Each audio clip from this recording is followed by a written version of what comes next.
Welcome back, guys. It's episode 4. We've got another spoiler for you. It's another Underworld supporting character. Let me introduce you to Mr. Hyde.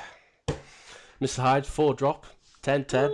Mr. Hyde appears with 5 -1/-1 counters. It's not a great wall of text. It's not overly complicated. It's simple. It's brutally simple. I don't even think we require a rules question. Do we?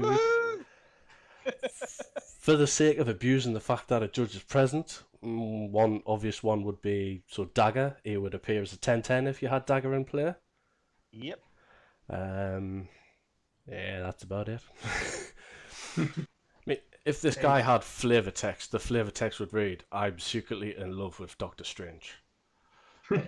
He's a 15-15 4-drop.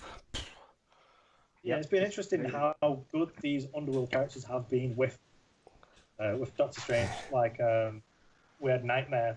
Was it last week? 2 weeks ago. 2 weeks ago, yeah. Right, so we've had Nightmare and now we've got Mr. Hyde, and they both work pretty well with Doctor Strange, the main character. And you got Leader as well, obviously, for the drawing. Yep. Yeah, so this is pretty good. Could be interesting to see. Let's stop telling people my deck, actually. Yeah, but then they're going to preview another card tomorrow, like Matt, and now I need him in the deck as well now. And I need him. Yeah, exactly. That's the thing. It is just so many good cards coming out in a moment. It's just crazy. It's amazing. I think if you're playing like the model deck we were talking about a couple of weeks ago, this is the sort of thing that was missing from like the Professor X control deck, was that the foes that you had just weren't very good. Yeah.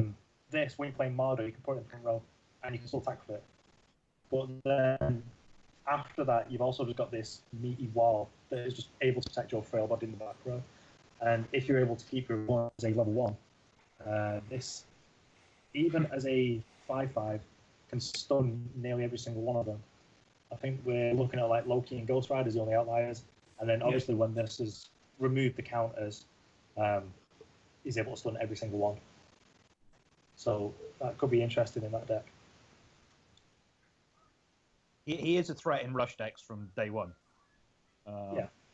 As a way of finishing off, as a way of constantly in a threat on the board that they've got to deal with. They can't leave him there because he can still get the only main characters he's not stunning is anybody carrying a power.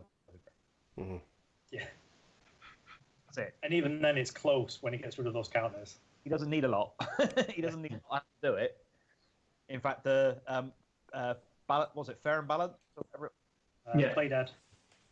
Fair and Balanced. One that goes, well, I'll have a +1/+1 counter, and you have a -1/-1 counter. Yeah.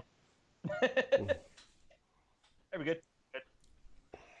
Yeah, but like you were saying earlier, with Play Dead, you're able to just remove the counters when he recovers the next turn, and you've still got 2 wounds left, and you've like fogged an attack effectively.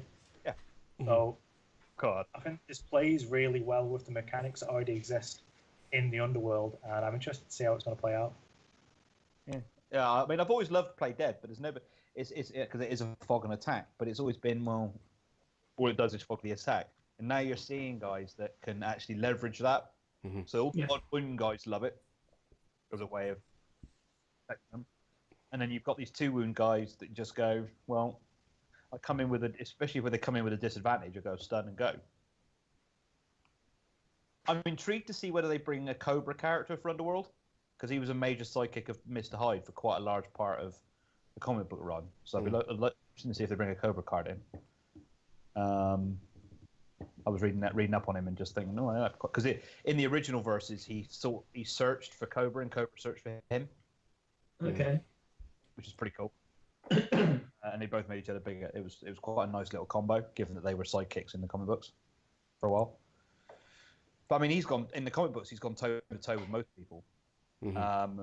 When he's doped up on his drugs, he can take on Thor. So yeah, you kind of go, Mr. Hyde. Yeah, and then you read him and go, oh, so that's why he's always nailed. And he is. And it's nice that he doesn't start off brutal, because that fits in with the comic book. It takes a while for him to get up to take all the drugs to get up to speed. But once he's got there, monster. But I was just saying that even a 4-drop at 5/5 is still pretty good. It's up there with like the best of them, even with his disadvantage. Like that's crazy. Like he's so good at a 4-drop. Yeah, if you can get rid of Sabretooth's +1/+1 counter, he's bigger than Sabretooth. Yeah. Mm-hmm. So anybody who can just punch Sabretooth in the face gets my vote. Yeah, what I was about to say was it's interesting what you said about Thor, because Thor's level 2 ability will be able to use the 5 counters to be able to stun him. When obviously it returns bigger and better, so it doesn't really matter, but I think that's just a testament to the thematic flavour that Danny and Ben are both going for, and they've just really hit it on the mark with all the cards built so far. Yeah. Yeah, definitely. And they don't all have to be complicated. That's the other thing I really like.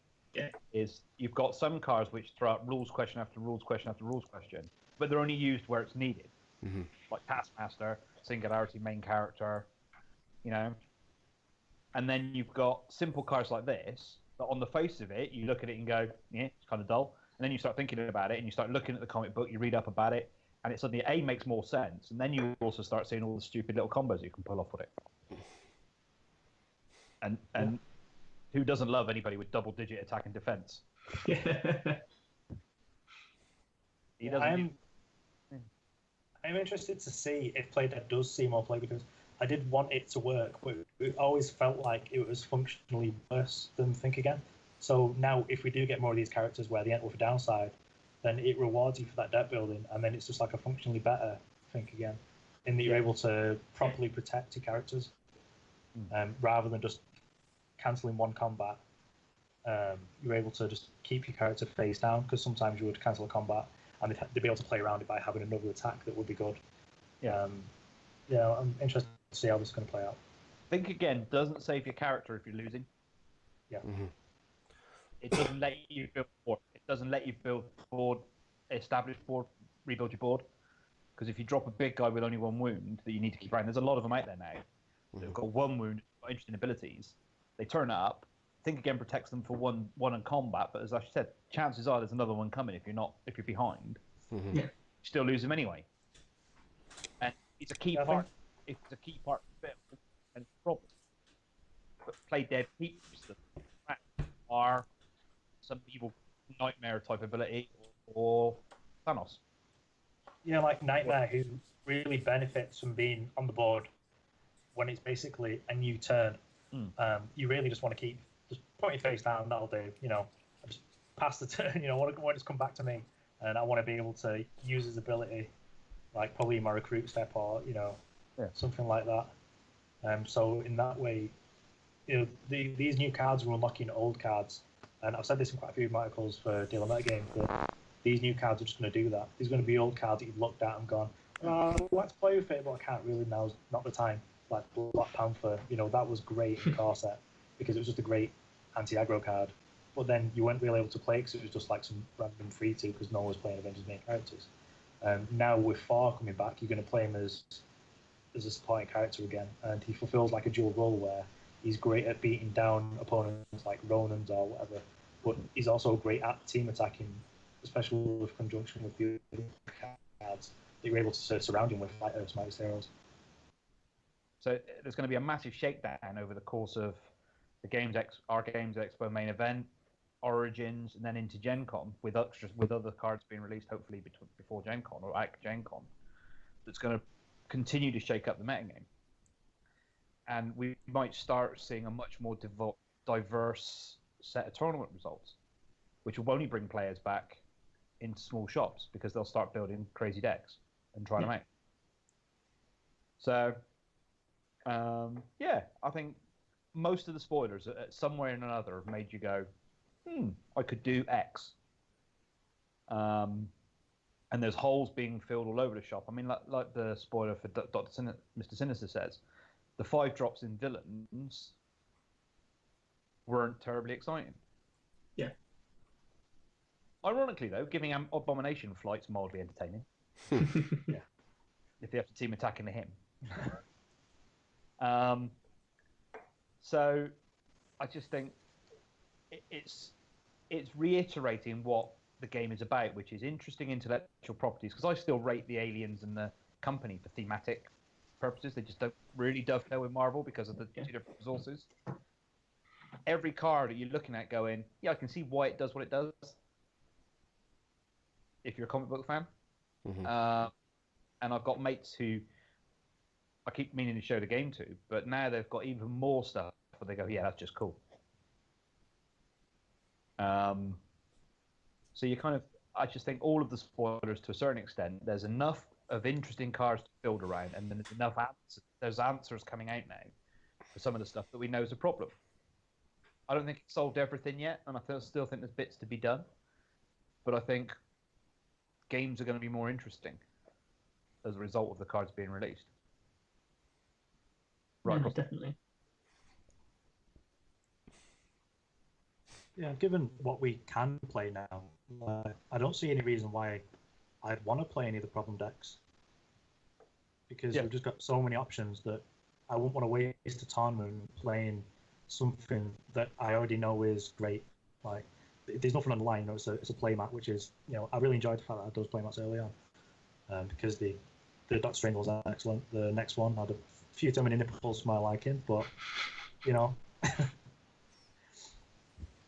it was still sweet. 'Cause it had Zemo and Daredevil on it, but those prizes are sweet. But I don't want to go to those tournaments putting off new players by playing the tier 0 superpowered decks like Thanos and Dark Phoenix, when I could go and have just as much fun as all the other guys who are playing there by playing something that's cool.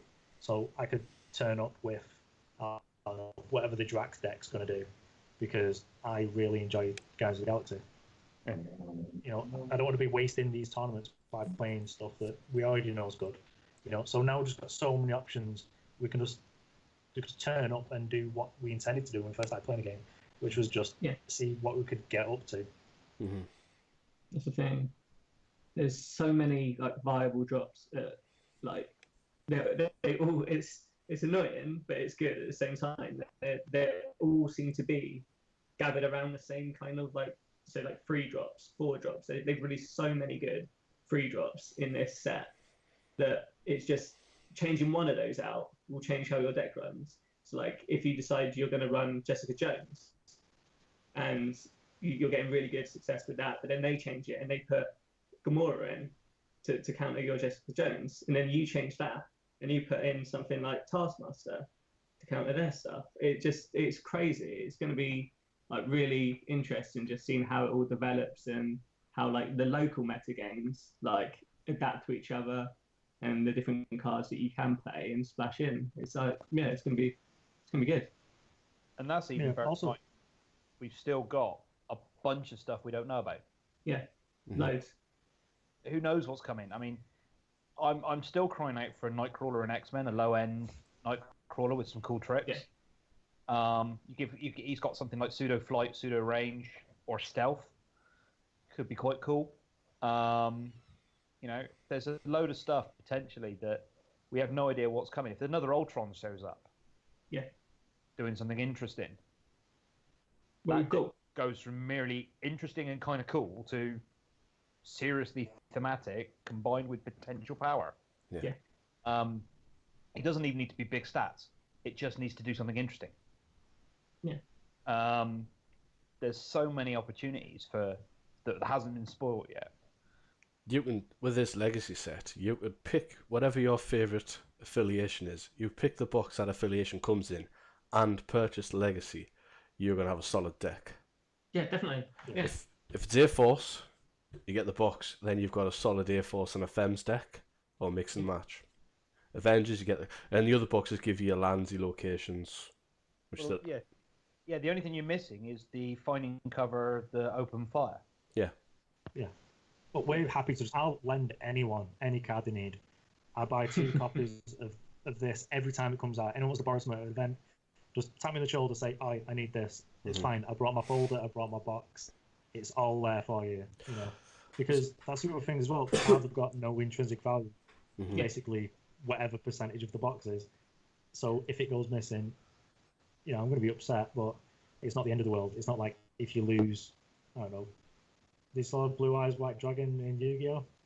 Yeah. You end up losing an expensive card. You're going to kick yourself, aren't you? But when you lose if you've only got one set, it's going to annoy you, because if you lose, like back in the day, if you lost one Cosmo, you'd be fuming, because it's like, right, okay, so I've got 3 of those now, brilliant. But at the end of the day, they like, it's because they have no value. People are less likely to keep hold of them as well. Mm-hmm. Well, like, the chances are, if I've bought into the game, I've got 4 copies of every card anyway. Yeah. Yeah.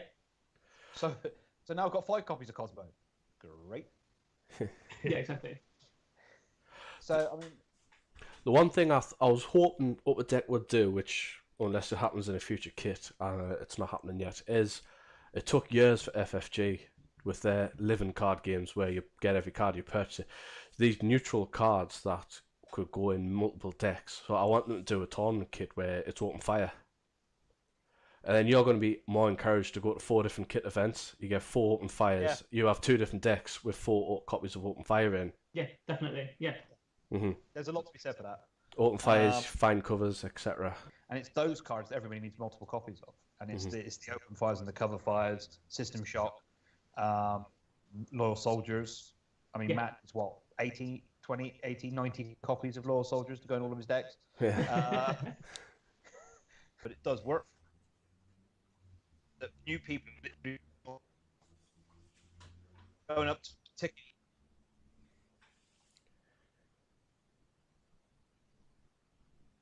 We froze? No. Would it be a good idea to split this into 2 episodes? What I'm going to do is anyway, try and take it down to as close to 20 minutes as possible. And then the stuff, if I have to cut out the bulk of the stuff that refers to organised play, I will. And I think the first episode we do when we don't have a spoiler should be about organised play anyway. Yeah. Yeah. Because I think there's quite a few things we can touch upon.